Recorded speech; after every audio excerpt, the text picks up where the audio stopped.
Welcome to Let's Hear It. Let's Hear It is a podcast for and about the field of foundation and nonprofit communications, produced by its two co-hosts, Eric Brown and Kirk Brown. No relation. Well said, Eric. And I'm Kirk. And I'm Eric. The podcast is sponsored by the College Futures Foundation, which envisions a California where post-secondary education advances equity and unlocks upward mobility now and for generations to come. To learn more, visit collegefutures.org. You can find Let's Hear It on any podcast subscription platform. You can find us online at letshearitcast.com. You can find us on LinkedIn and, yes, even on Instagram. And if you like the show, please rate us on Apple Podcasts so that more people can find us. So let's get on to the show. Welcome in, welcome back. You found us, we found you. We're here. It's another episode of Let's Hear It. How you doing, Mr. Brown? Welcome in. You're going to make a wonderful Walmart greeter one of these days, Mr. Brown. The barker on the street corner, and we've got a pretty inexpensive 5 and dime for you. The price is free. It's a wonderful deal, isn't it? Just your time. And I have to say, you're never going to get this time back. And you're glad you're giving it to us because we've got a good conversation ahead. Let's head to the barbershop. What do we got ahead, Mr. Brown? Like the Car Talk guys. You've wasted another great hour of your day. That's right. I spoke with John Hoffman, who's the co-director of the new film Barber of Little Rock, which has just been nominated for an Academy Award for a documentary short film. John is the co-director of this film with Christine Turner, who sadly was unable to have the conversation with us, so I spoke to John. This film is one of those, it's a short, documentary short, nominated for an Oscar. Some of you may remember that John Hoffman directed this film called The Antidote, and he and his co-director were on as guests a while back. And he's back because, A, it's a fabulous film, and it really does have a huge implication for philanthropy and nonprofits and communications and all that stuff. It actually really fits with what we do on this podcast. Yes, it does. And it is currently under consideration. So if there are any stray Academy members out there, I urge you to see the film. And then, of course, I'm sure you will vote for it for Best Documentary Short. Yeah, let's be clear. It's Oscar season. We're trying to curry favor and curry votes for The Barber of Little Rock.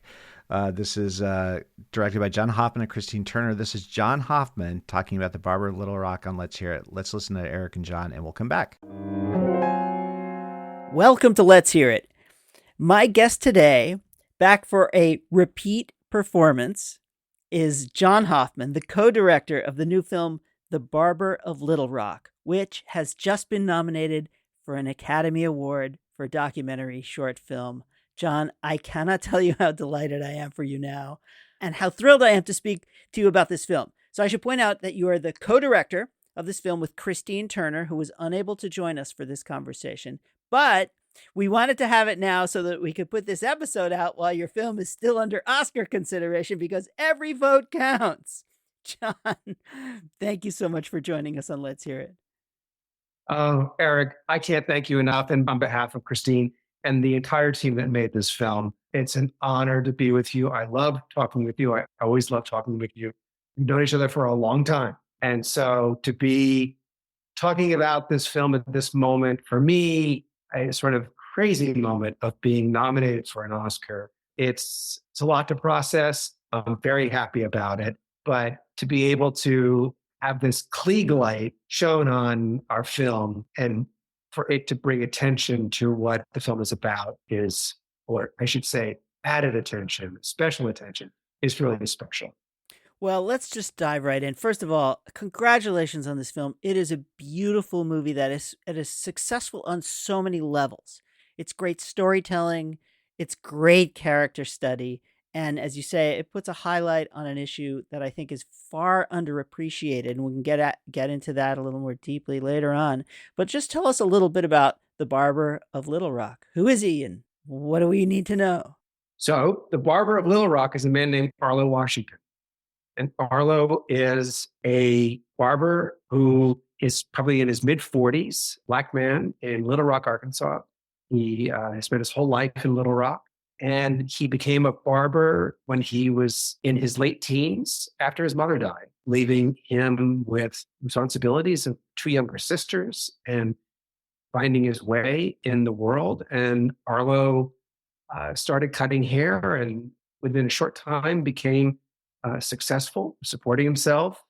And he eventually opened up a barber college, Washington Barber College, where you learn in the film that since its founding has sent 1,500 barbers out into the world to make a life and a living as a barber.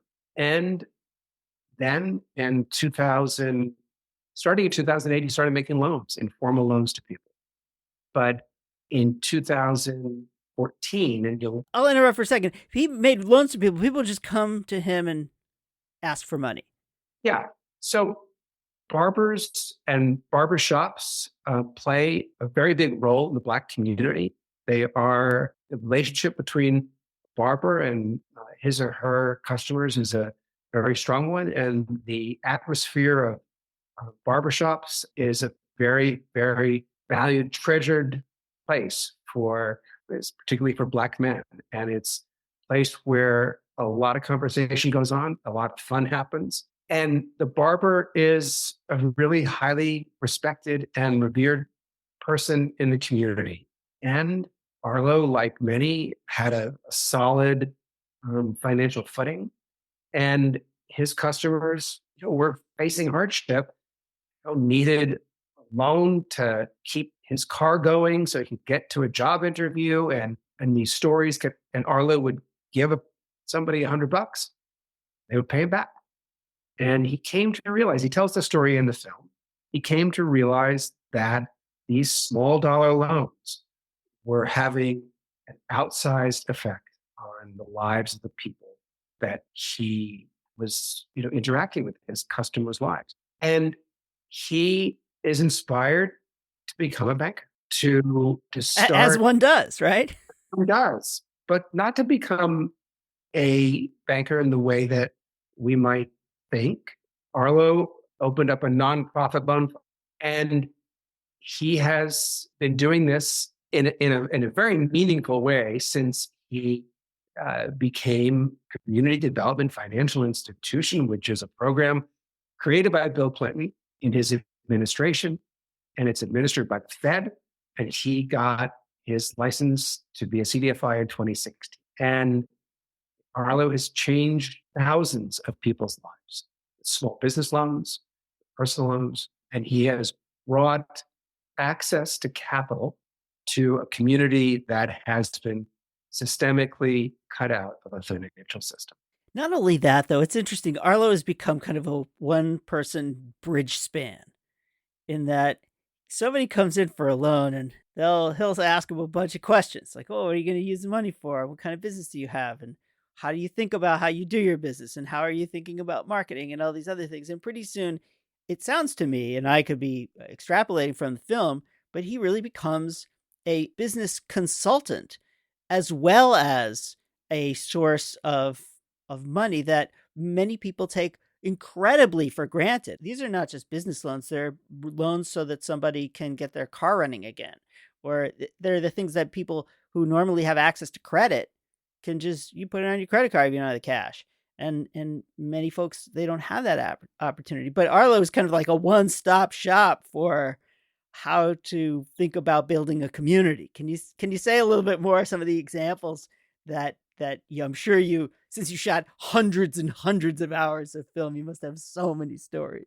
It was a very, very moving experience anytime you were with Arlo, because as Arlo would arrive at the first branch of People Trust Loan Fund, which is a shipping container in the parking lot of the Barber College, converted shipping container into an office, whether it was there or it was downtown Little Rock or it was in the parking lot of the branch in North Little Rock. Arlo steps out of his car and he can't walk 10 feet without someone coming up to him and saying, "Hey, Arlo, can I talk to you for a second?"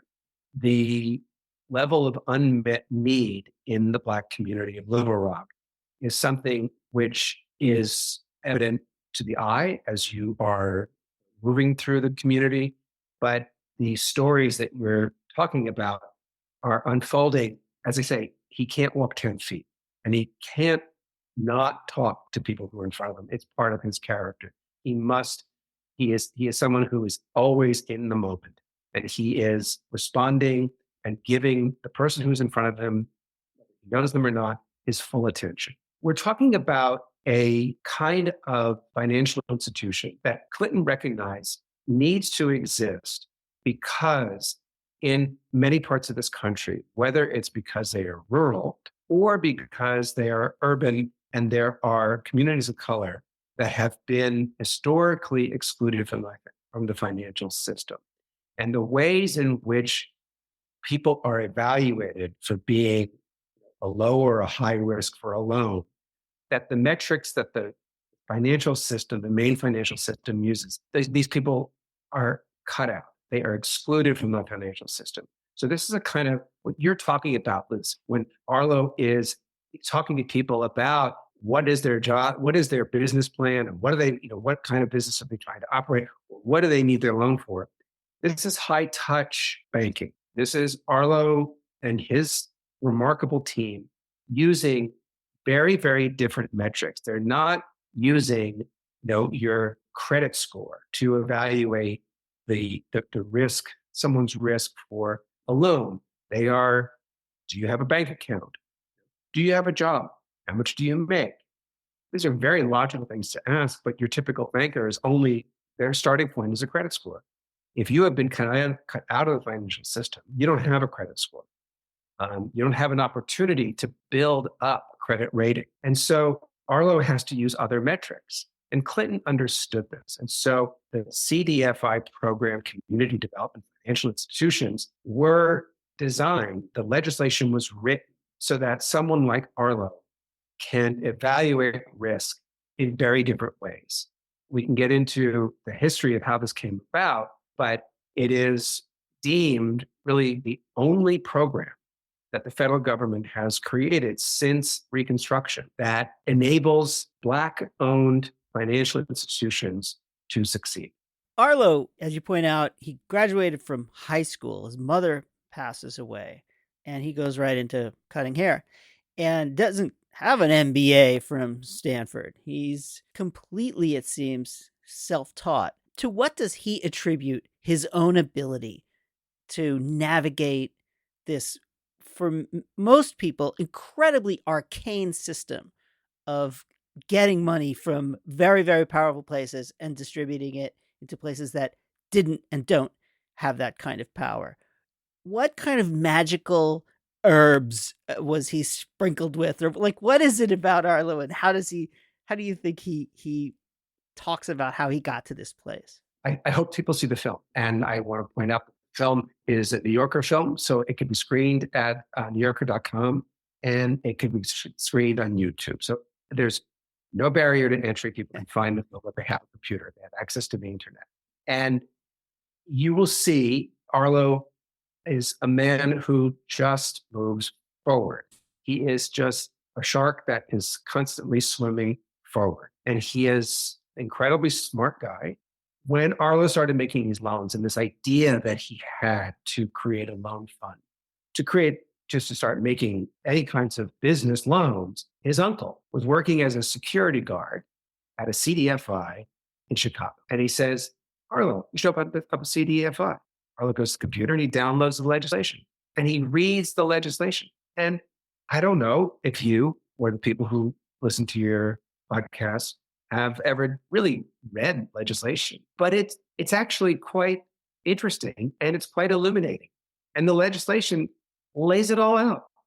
It gave Arlo basically all the instructions of how to open up a CDFI. And when you talk to people who work in this field, who study this field, there's a woman named Donna Gambro. And Donna was the first director of the CDFI program appointed by Clinton 40 years ago to create this program. And she's now the president of the National Association of Black Bankers.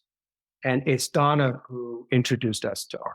I was watching a Zoom conversation between Bill Clinton and Donna talking about when they started this program 40 years ago. And Donna describes Arlo as really the living embodiment of the legislation as it was written.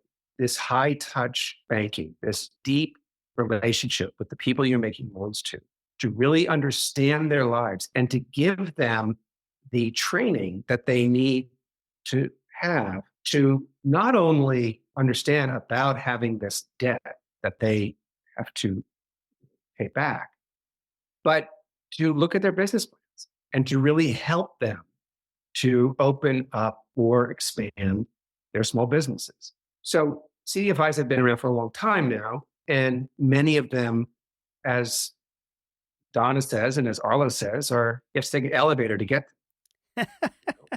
But Arlo is in that shipping container. And that's the spirit of what they were meant to be.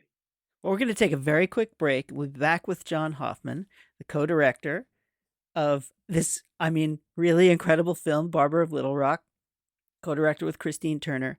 And we'll talk more about documentary film, why it matters. And we'll talk more about this issue, this thing that we have to deal with, the racial wealth gap.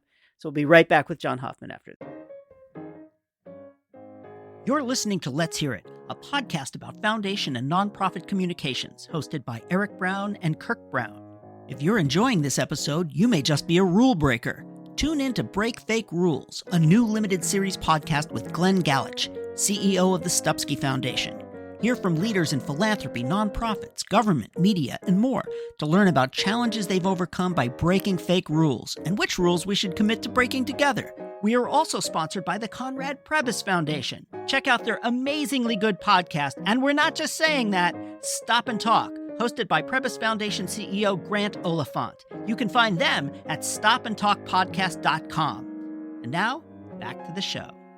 Welcome back to Let's Hear It. I'm speaking with John Hoffman, my friend, co-director of the Oscar-nominated film for documentary short film, The Barber of Little Rock. You've found this phenomenal character who tells a really important story about how communities have been left out of the banking system, but not just the banking system. It's what that banking system does. And Arlo in the film says that money is like blood. It circulates, blood circulates through the body. It keeps you healthy. It builds you up. It allows you to do the things you need to do. And money is the same thing. As it circulates through the economy, it provides opportunities. It gives people the chance to invest, to try new things, to be creative, to expand, to build their community. And yet our system has systematically, historically denied swaths of our population the chance to be able to do that. The fact that CDFIs are frankly little known, that there is this one, frankly, small tool to use is amazing. What you're doing is to try and tell that story. Where do you see this going? What have you heard back from folks who have seen the film? Do you think that there's this potential, and we're getting into the power of storytelling, frankly, to begin to make real headway in this issue? I have the great privilege as a documentary filmmaker to immerse myself with every film into a whole new world, a new topic, a whole new culture. And one of the things that unifies the films that I've been making throughout my career is that I'm very, very committed to my films offering solutions to the complex problems that the film is illuminating. And so when Christine and I were given this opportunity and this task of making a film that's looking at the racial wealth gap, that was the challenge. There was no definition beyond that. So you start reading, you start talking, you start opening your mind to new worlds. And along the way, we were pointed to a book called The Color of Money, which is by a woman named Marissa Barber, who's at UC Irvine.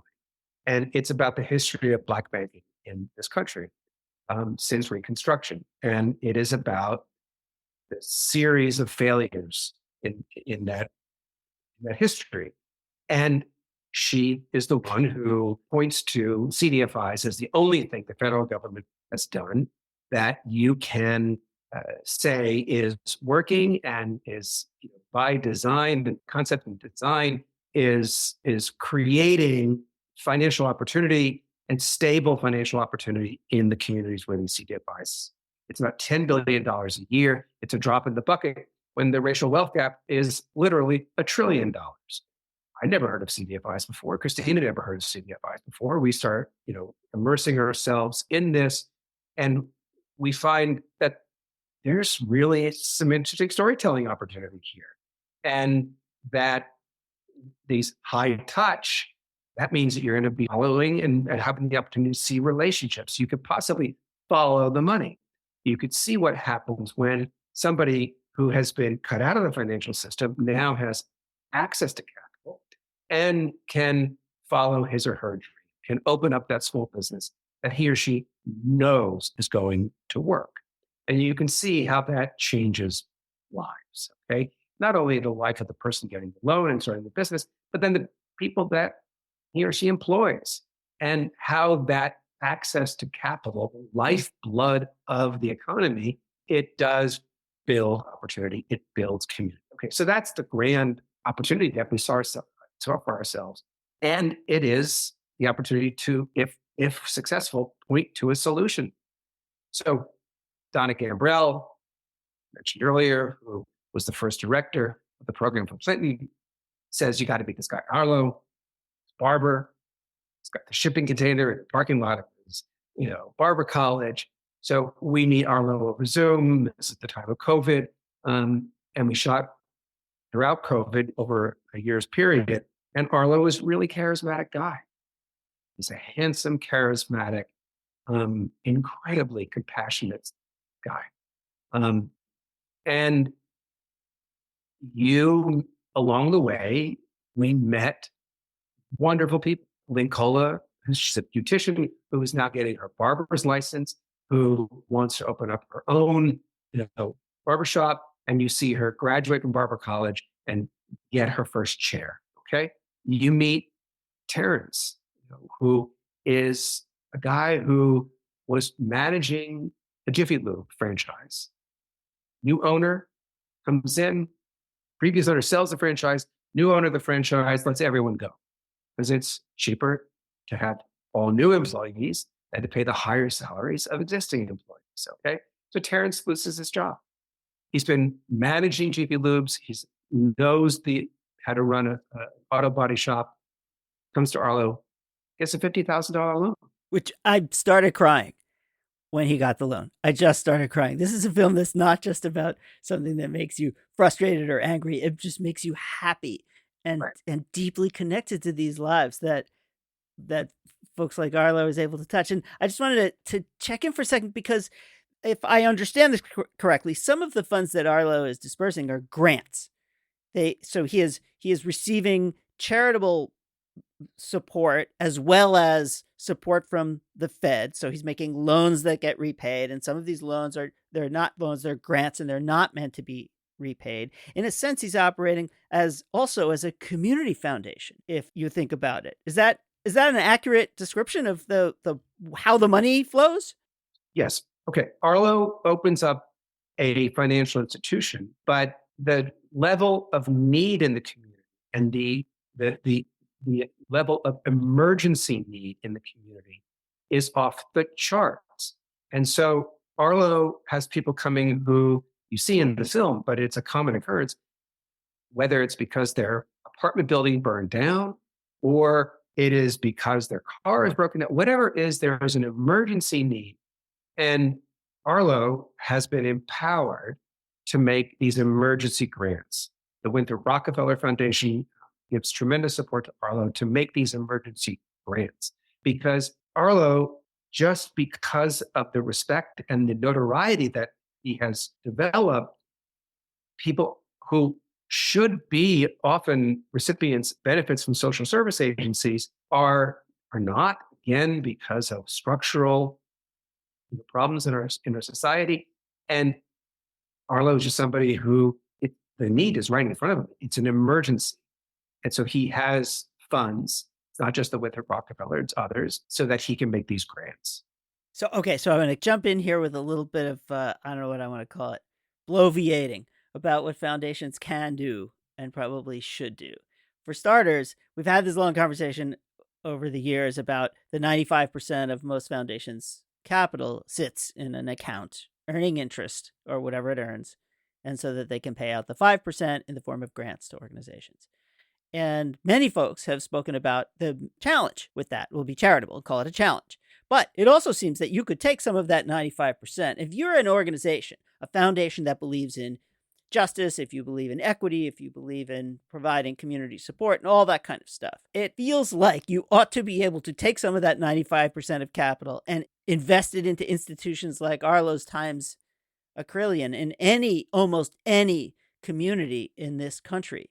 It seems like a real obvious opportunity. And I think that for all the foundation folks who listen to this podcast, I would urge you first to see this film and to be inspired by what is possible. If Arlo has this incredible ability to see what is possible. And I think we all should be able to learn from him about that. Now, the second part is what film does.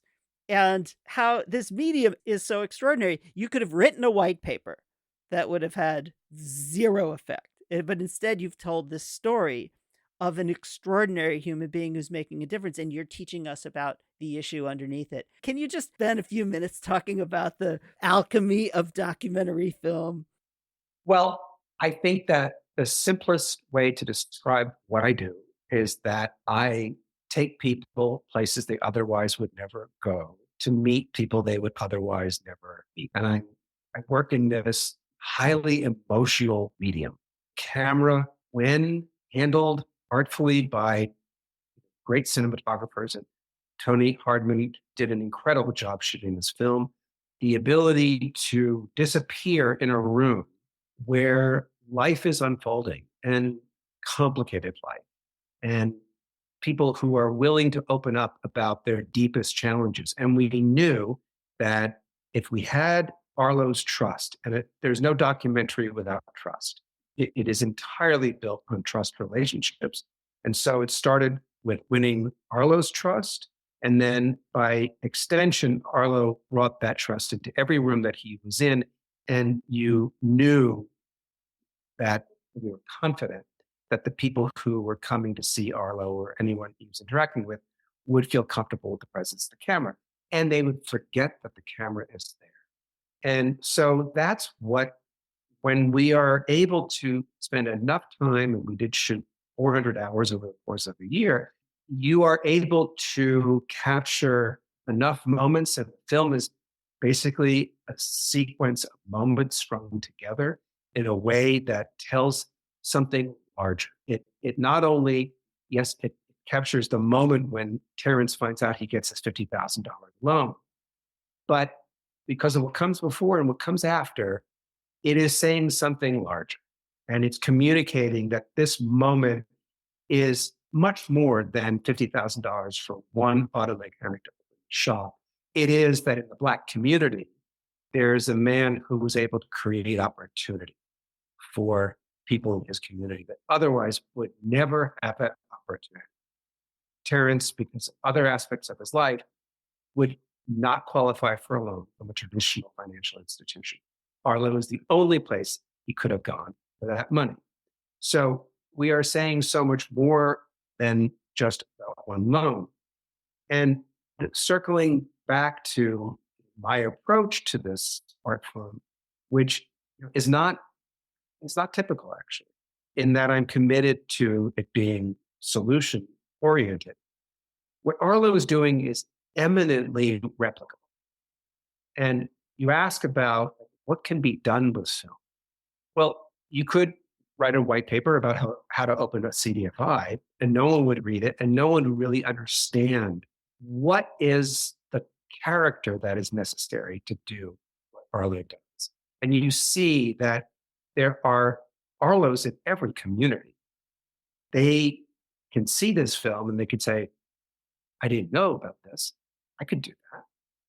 And they could learn from Arlo. And then the film just starts conversations. It opens hearts and minds to possibility. One of the beautiful things about documentary is that most often we are dealing with really tough subjects, and they're topics that people are often uncomfortable starting to talk about. So what happens is you can talk about Arlo. You don't talk about yourself, you can talk about Arlo. And Arlo becomes the common denominator in the conversation. Everyone can express his or her reaction and how the film impacted them. And then you can start talking about your own community. You can start talking about the challenges in you. And that's one of the rewards of doing what I do, is that I get to make these films that start important conversations. And another kind of plug to our brethren and sistren in the philanthropy community, maybe consider funding one fewer white paper and one more documentary, because the stories are the things that we remember. They're the things that settle in our lipids. They're the things that kept us from getting eaten by the saber-toothed tiger. And they're the things that will carry us through to the future. And you have told this story about sort of the George Bailey of Little Rock in Arlo, Washington. But John, also, I would say that you are the George Bailey to me. And I deeply appreciate you and your work and the work of your co-director, Christine Turner. Thank you so much for making this film. Thank you for speaking with us. And I can't wait to talk to you, after the Oscars, inshallah. Thank you. Thank you. And Eric, what you do and the sensitivity and the compassion you bring to your work, we all benefit from. And so I can't thank you enough for inviting me on. And I treasure you and all you do with this podcast. Well, it's a love fest. John Hoffman, thank you again. And we're back. How do you get to hang out with all the cool people? I love that John's back on the podcast. I love that we're here in Oscar season. This has been Oscar nominated. And here's John going at it again with another great addition to his incredible IMDb, by the way. Go check out the John Hoffman IMDb, and you're going to see a lot of really good work on there that John's been involved with. Yes, John has multiple Emmys, but no Oscars. And this is so exciting. Sadly, I tried to help raise some money for this film, and I failed. Had I would have been an Oscar-nominated producer. Oh, you would have been a producer. That's awesome. Well, if I had raised enough money, I'd have been a producer. Well, this is a story. This is one of those stories that is so layered in terms of what we do as people who work in philanthropy or nonprofits or communications, for that matter, because Arlo is such a fascinating character and a wonderful guy and an example of how a community can build on itself and how, yes, it's true that here's one guy who came up with a great idea and is moving things forward, but it's not about one guy. This is not about somebody who comes in and solves and saves everybody's lives or solves everyone's problems. It's about a community coming together to make itself better, to build on its great assets. I mean, this is like kind of the ultimate example of asset framing, as Travian Shorters would talk about. All of our guests seem to be talking to each other. But it's just such a wonderful story. And I think I made a little comment there that if, we produced one fewer research project and one more documentary, we might have a little better chance of A, getting the message out, B, encouraging people about new things that they wouldn't have otherwise known about, and C, kind of telling great stories that make a difference. Well, and John picks up where he's been working with all these very interesting and thoughtful topic areas, and this time working with Christine Turner on Barber of Little Rock.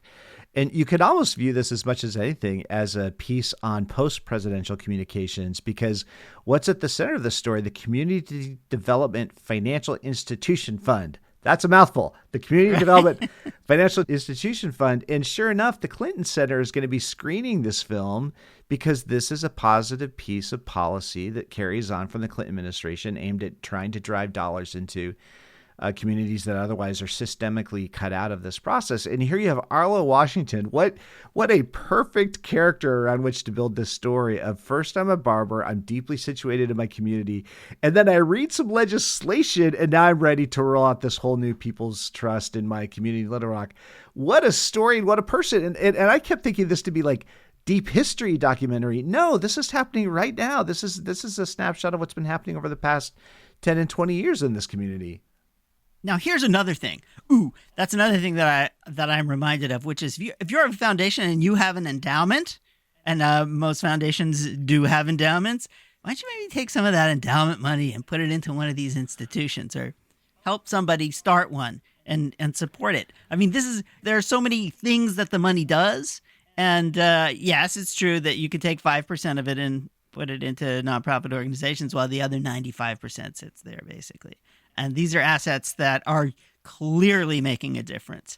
So that's just one more thing that a foundation can do with its money to advance ideas like this that are clearly making a difference, that are absolutely building wealth. They are beginning to redress historical deprivations, policies that were designed to let people out, to exclude them from opportunity. Yeah, these communities that have been systemically left out of the financial system. So the Barber of Little Rock, it's not just documentary, but it's documentary short. So this is a 35-minute long piece that New Yorker is involved with, and you can see it on YouTube. It's for free.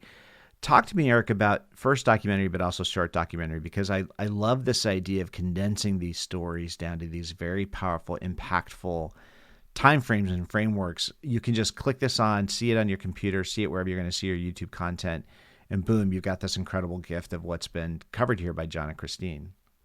Well, there are many different ways to tell stories. You can go into the movies and you can see a feature-like film, or you can produce something in a package like this, which presumably has greater opportunity for more eyeballs, for sure. It doesn't have the kind of financial, you always want to be the inconvenient truth or one of these great, documentaries that makes a lot of money, but that's not the point. The point is to tell a story. And John and Christine tell a great story about a fabulous person. And I want everybody within the sound of our voice to go. We will obviously link to it on the website, but to go and hear this story. And if you work in a foundation, figure out, how can I support this type of storytelling? Well, I love how John talks about this. He likes to take people to places you otherwise wouldn't go, to meet people you wouldn't otherwise meet. This is the purpose of documentary. So I'm listening to you guys talk. I'm checking out this stuff, looking at all the reviews, and I'm thinking to myself, given that we live in an era where video is ubiquitous because we all have access to it, why are we writing anymore? Why are we writing? Like you talked about this from the standpoint of foundations, invest in people's trusts, also invest in documenting work like this. But why isn't the primary form of communication we're using between us and our constituents, us and our funders, why aren't we doing all this by video? Where's the written word? And I'm sure some of our past guests are just, up in arms about this comment, because we've got some great writers and some great journalists, some written word journalists that have been on the podcast in the past. But isn't there part of you that's like, why are we writing anymore? Why are we just talking about these stories, telling these stories, using video, using audio? Why isn't this where we're living? I think 10 or 15 people just unsubscribed from the podcast, myself included. I'm not listening anymore. You're talking rot. I don't know. I mean, we write because we've been writing and reading for thousands of years. So there's that. I mean, we're kind of good at it, and it's a useful way to communicate. I mean, I think one of the other points are that you got to do everything. And different people get information in different ways, and different things obtain in different ways, stick in different ways. And you kind of have to do everything. And I don't know. I think words are beautiful. I love them. And speaking them is nice. And seeing video is good. And reading them on the paper is good. I print stuff out. I'm like one of those true troglodytes living in the side of the cave. I print things out and I have to sit back if I want to read it and understand it. I can't just lean into a screen. And yeah, it's true. I love film. And film didn't love me, but I loved it. And so I think it's a great medium. And the very short stuff, of course, we all decry the 2-minute attention span of TikTok, but there's value in there too, for sure. Well, I guess the bottom line is, with intention and strategy behind it, clear eyes on our goals. It's really an all the above strategy across all this, right? It's like you want to deliver. Totally. It's all these tactics in whatever way it makes the most sense. There's one thing I wanted to talk about. There's this film I read about in the New York Times called Mr. Bates versus the Post Office. It's a scripted film starring Toby Jones as this guy who worked at the post office in the UK, and he's playing a real person who was charged with fraud because there was, for one reason or another, they didn't have their accounting right in the UK post office, and he and all these other postmasters, post people, were charged with fraud, and they couldn't get their fraud charges expunged until this film came out, and then in a week, Wow. the British government, like decades, these guy has been fighting the British government on this, and this film comes out, and people's like, oh my God, look what's going on to these poor people, and what they had been fighting for decades about in a week got fixed because of a film. So we respond to these types of media. They tell stories and they communicate with us that move us to action in ways that other media don't.